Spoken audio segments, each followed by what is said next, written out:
हाय, कैसे हैं आप लोग। आपका एक बार फिर से स्वागत है। आज फ्रेंड्स रेवोल्यूशन पार्ट 2 लेके आ गए हैं। पार्ट 1 अगर आपने अभी तक कंप्लीट नहीं किया है तो आप डिस्क्रिप्शन में लिंक दे दिया गया, आप वहां से कंप्लीट कर लीजिए। पार्ट 2 का शुरू करने जा रहे हैं, वहीं से स्टार्ट करने जा रहे हैं जहाँ से पार्ट 1 खत्म हुआ था। जैसे पार्ट 1 में जैसे बताया गया था कि टैक्स बढ़ाने पे राजा विचार कर रहा है। वहाँ का जो राजा है वो टैक्स बढ़ाने पे विचार कर रहा है, जिसके कारण मिडिल क्लास में, खास करके मिडिल क्लास यानी कि थर्ड स्टेट जो है उसमें काफ़ी गुस्सा है, काफ़ी आक्रोश है, काफ़ी उसका प्रोटेस्ट लोग कर रहे हैं। तो क्या है कि राजा ने जब मन बना लिया, चूँकि राजा से साम्राज्य नहीं चल रहा था, क्योंकि पैसा की कमी थी, युद्ध के कारण बहुत सारा पैसा का हास हो गया था, इंटरेस्ट भी चल रहे थे। अंतोगता राजा ने डिसीजन लिया कि अब हमको क्या करना है, टैक्स बढ़ाना है। लेकिन टैक्स बढ़ाने के लिए राजा खुद से निर्णय नहीं ले सकता था। खुद से राजा टैक्स बढ़ाने के लिए निर्णय नहीं ले सकता था, उसके अधिकार क्षेत्र में वो नहीं आता था। उसके लिए उसको स्टेट जनरल की मीटिंग बुलानी पड़ती थी। तो then kings called meeting of state general on 5 May 1789 to increase tax. कहता है कि राजा ने अंतोगत वह स्टेट जनरल की मीटिंग बुलाई 5 मई को। अब यहाँ पे एक वर्ड है स्टेट जनरल, ये क्या होता है? तो state general is a political body. क्या है? ये एक राजनीतिक संस्था है जहाँ पे तीनों स्टेट के लोग, first second and third state के लोग मिलके एक आम सहमति लेते हैं, तभी जाके कोई निर्णय लिया जाता है। तो उस बॉडी को बोलते हैं स्टेट जनरल। इसमें तीनों first second and third class के लोग यहाँ पे रहते हैं। तीनों क्लास के लोग डिसीजन लेते हैं, तब जाके राजा उस डिसीजन को मानता है। नहीं तो अगर स्टेट जनरल नहीं बुलाया जाए तो राजा चाह के भी टैक्स को इम्प्लीमेंट नहीं कर सकता। 10% क्या, वो 1% आगे पीछे भी नहीं कर सकता। इसलिए अंतोगता उसके अधिकार में जो है स्टेट जनरल की मीटिंग बुलाना, सो वो स्टेट जनरल की मीटिंग बुला सकता है। स्टेट जनरल की क्या कर सकता है? मीटिंग बुलाता है। State generals included representative from all 3 states with 300 from first and second states and 600 from third state. It means ये स्टेट जनरल जो है इसमें प्रत्येक स्टेट का, फर्स्ट सेकेंड थर्ड स्टेट का क्या है कि फर्स्ट स्टेट से 300 रिप्रेजेंटेटिव, सेकेंड स्टेट से 300 रिप्रेजेंटेटिव और थर्ड स्टेट से 600 रिप्रेजेंटेटिव का प्रतिनिधि होता है, जो उस बैठक में जाते हैं, जो उस बैठक में क्या होते हैं, जाते हैं। और तो 600 फ्रॉम थर्ड स्टेट। अब कहता है कि मतलब कि फर्स्ट स्टेट से 300, सेकेंड स्टेट से 300 और थर्ड स्टेट से 600।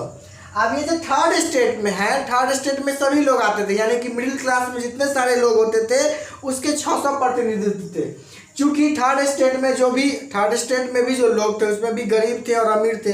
तो अमीर लोगों को आने की परमिशन थी, लेकिन जो गरीब लोग थे जैसे कि पीजेंट हो गए, आर्टिसियंस हो गए, वोमेन्स हो गए, इसको एंट्री वहाँ पे नहीं थी। उस स्टेट जनरल में उसकी एंट्री नहीं थी। तो ये सारे लोगों ने मिलकर लगभग 40,000 पन्नों का अपना शिकायत दर्ज किया और उसको किसको थमा दिया?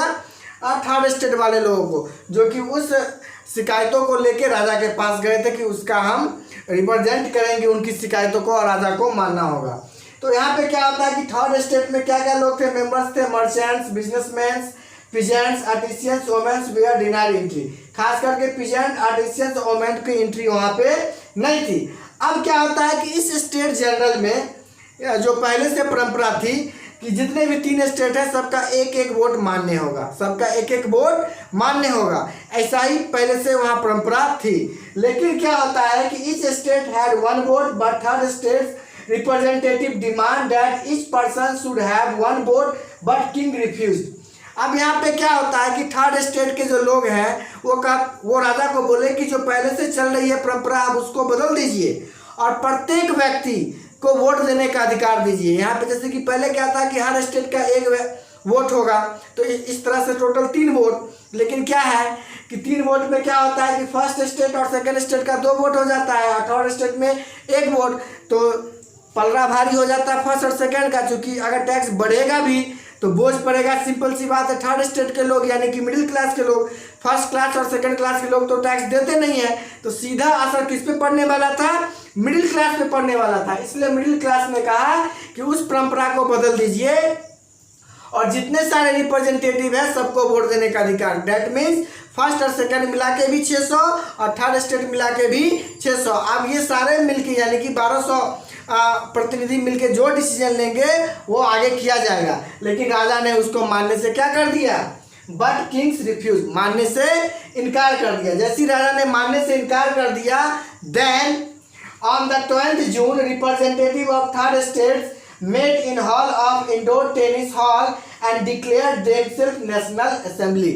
इस बात से आक्रोशित होकर थर्ड स्टेट के लोग उस स्टेट जनरल मीटिंग को छोड़ के वहाँ से प्रोटेस्ट करते हुए निकल जाते हैं।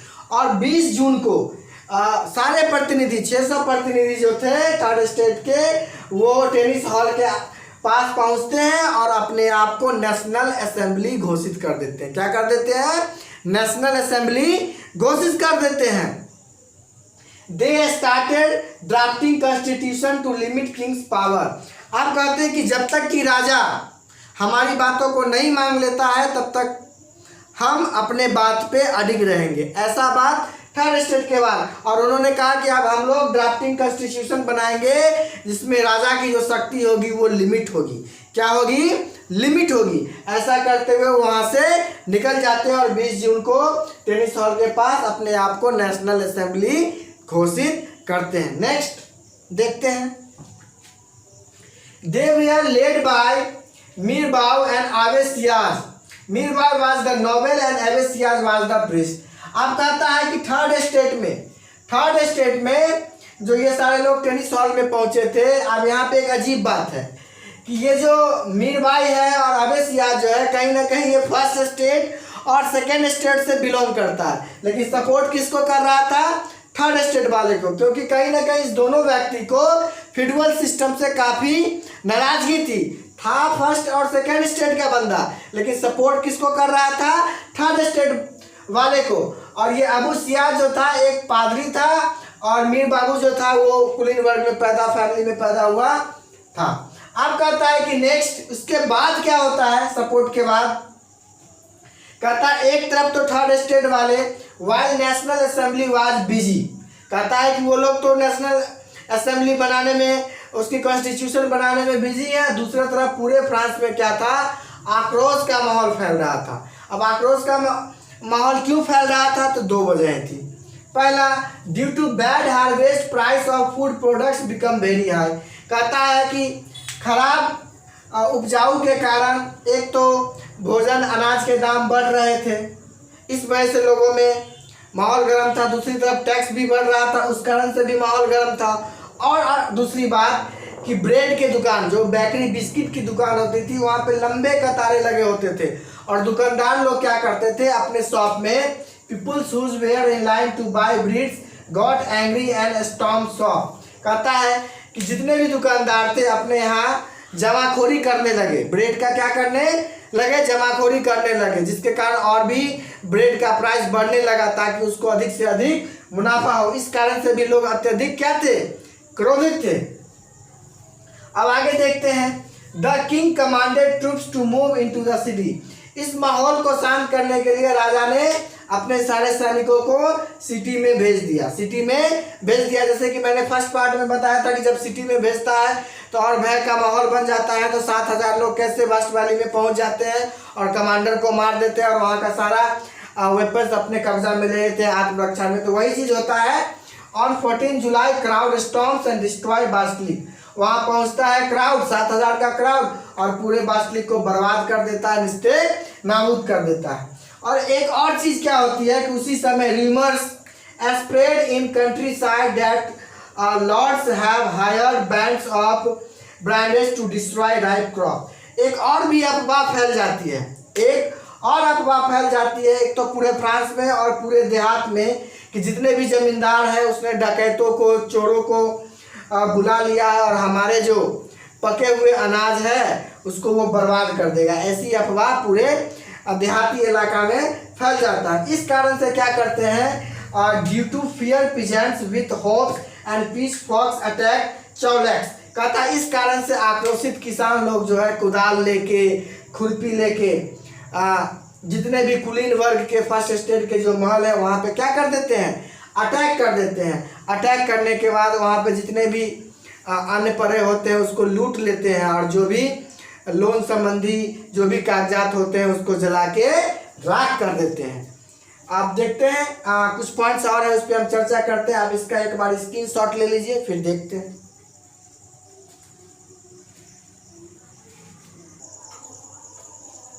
अब देखते हैं, they looted hoarded grains and burns records of the memorial dues. अब देखा आक्रोशित लोगों ने क्या हुआ कि पूरे राजमहल जितने भी महल थे वहाँ पे एकत्रित हो गए, अनाज को लूट लिए, और जितने भी रिकॉर्ड थे मेमोरियल ड्यूज के उस सबको जला के नष्ट कर दिए। अब नोबल्स लोग जो थे, nobles fled home many migrate to neighbour city. अब जितने भी कुलीन वर्ग के लोग थे डर के मारे या तो अपने पड़ोसी के यहाँ चले गए, या फिर दूसरे शहर चले गए, या फिर दूसरे देश में जाके क्या हो गए, सेटल्ड हो गए। अब कहता है जब ये सारा रिवोल्ट्स को जब राजा देख रहा था तब उसको एहसास हुआ कि ये बहुत बड़ी है, अगर यहाँ पे कुछ ना किया गया तो सब कुछ मेरे हाथ से निकल जाएगा। अतः assessing the revolt, Louis Solame recognized the National Assembly and accepted Constitution। अब कहता है यहाँ पे नेशनल होगा, यहाँ पे आपका नेशनल होगा।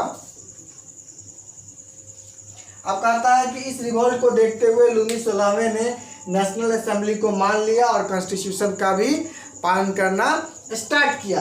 अब कहता है on 4 August 1789 assembly abolished federal systems and force clergy to give up privilege. कहता अंतोगत्वा जब राजा ने कॉन्स्टिट्यूशंस को मान लिया, नेशनल असेंबली को मान लिया, तो 4 अगस्त 1789 को असेंबली ने फेडरल सिस्टम को समाप्त किया और क्लर्गी लोग को जो भी जन्म से जो भी अधिकार था उसको छोड़ने के लिए विवश किया गया, फोर्स किया गया। अब कहता है किटिरेट्स abolished and lands owned by the church were confiscated. अब कहता है कि जितने 2 प्रकार के जो कर लगते थे, एक चर्च के द्वारा और एक लैंड ऑनर के द्वारा, उसको भी वापस ले लिया गया। उसको भी क्या किया गया, उसको भी वापस ले लिया गया। कब, जब नेशनल असेंबली को राजा ने मान लिया, कॉन्स्टिट्यूशंस को मान लिया, तब जितने भी 2 प्रकार के टिबेट्स और टैक्स जो थे, एक चर्च के द्वारा लगाया जाता था और एक लैंड ऑनर्स के द्वारा, वो सबको वापस ले लिया गया।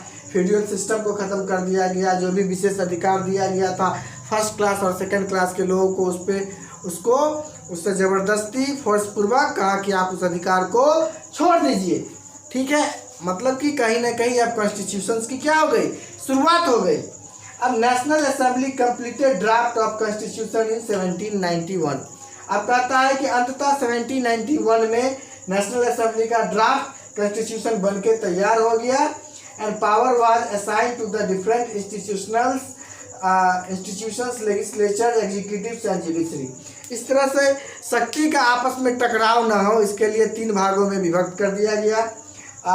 Legislature, executive and judiciary. अपने इंडिया में भी 3 भागों में विभक्त है गवर्नमेंट्स का ऑर्गन, तो यहाँ भी 3 भागों में विभक्त कर दिया गया। अब नेक्स्ट है कि constitution declares right to citizen such as right to life, freedom of speech, equality before law.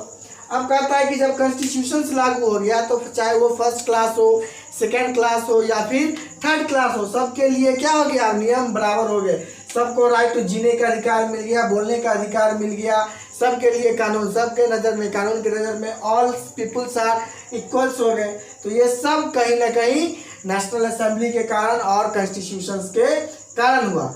अब कहता है कि these rights belong to every citizen from birth. ये सारे जितने सारे राइट थे, आप फ्रांस के जितने सारे नागरिक हैं, जन्म से ही सबको ये सारे अधिकार क्या हो गए, मिल गए। अब हम लोग थोड़ा सा ग्राफ के माध्यम से देख लेते हैं कि ये जो नेशनल असेंबली के द्वारा 3 सिस्टम बनाए गए थे, जुडिशरी, एग्जीक्यूटिव और लेजिस्लेचर, कैसे वर्क करता है इसको हम लोग देख लेते हैं। यहाँ पे 2 टर्म्स आता है, एक आता है एक्टिव सिटीजन और एक आता है पैसिव सिटीजन।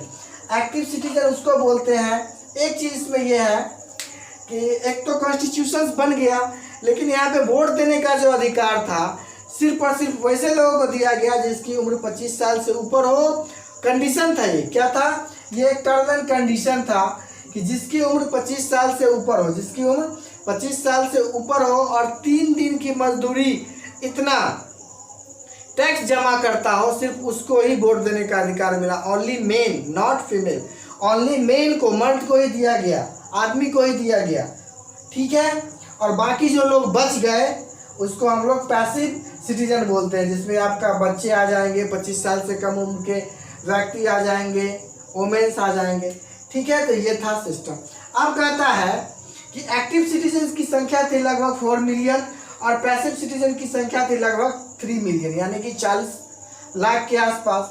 अब कहता है कि जो एक्टिव सिटीजन थे वो इलेक्ट्रोड को चुनते थे और इलेक्ट्रोड्स में 50,000 आदमी हुआ करते थे। कितने हुआ करते थे? 50,000। एक तरह से इनडायरेक्ट चुनाव होता था, एक तरह से बोल सकते हैं कि इनडायरेक्ट। और ये इलेक्ट्रोड्स मिलके, अब ये मिलके असेंबली चुनते थे, जिसमें 745 रिप्रेजेंटेटिव होते थे। तो एक तरफ तो ये जो था, इस पार्ट को लेजिस्लेचर बोलते थे। एग्जीक्यूटिव वाले भाग में किंग हुआ करता था, तो असेंबली ही जो था वो किंग को नियुक्त करता था और असेंबली ही जो था मिनिस्टर को। सब पे अधीन किसका था? असेंबली का, यानी कि ये 745 जो रिप्रेजेंटेटिव होते थे उसके अधीन थे। तो ये एग्जीक्यूटिव और एक्टिव लोग मिलके ही फिर जुडिशरी का निर्माण करते थे, जिसमें जज होते थे, तो यही लोग वोट करते थे। तो कहीं ना कहीं कि आप कॉन्स्टिट्यूशन के द्वारा राजा का जो भी पावर था वो कॉन्स्टिट्यूशन में लिमिट हो गया। अब अपने मन से राजा कुछ नहीं कर सकता था, अब उसको कॉन्स्टिट्यूशन के हिसाब से चलना होता था।